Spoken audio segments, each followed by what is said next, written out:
Hi, it's Monday afternoon, the start of another week of nothing to do and all day to do it. I'm in the confessional booth today, and I've been thinking a little bit based on some discussions I was having with a couple of students last week about how we all get started in the industry as players, and sometimes fate and good fortune can take a bit of a hand in that.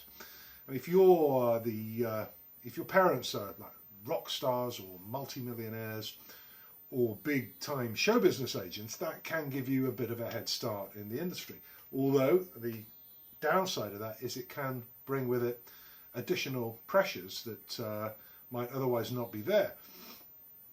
My little bit of good fortune is that I grew up in an environment where there were drums and jazz records. My dad was a very good player,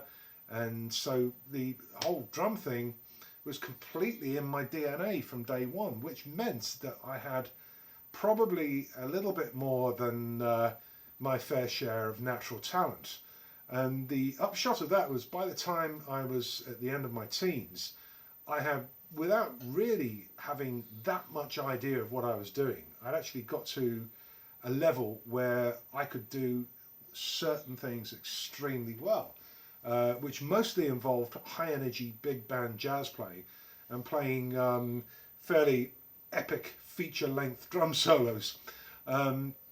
However, I did, as I came to the end of my teens and into my 20s, I did begin to wonder why my career was not blossoming in quite the way that I had hoped it had by then.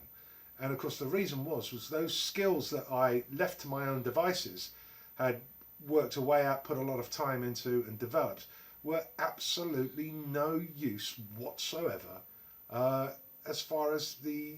more kind of day-to-day bread and butter type of professional work that I aspired to do. I was completely unequipped, ill-equipped for a kind of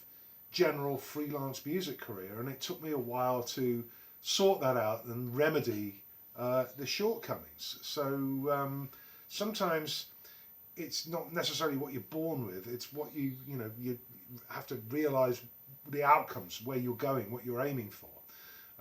And to the point that in my teens, other young drummers would ask me about what I was doing, and they thought I was just being awkward and evasive because I couldn't entirely adequately explain what was going on. Whereas now, for better or for worse, all these decades later, I know exactly what I'm doing, and I can tell you exactly what I'm doing should you wish to know. And sometimes, for all the influences that we all have had over time and continue to have, I think it's very important to remember that the drummer that you need to study most closely of all is actually yourself. Back with more playing related stuff tomorrow.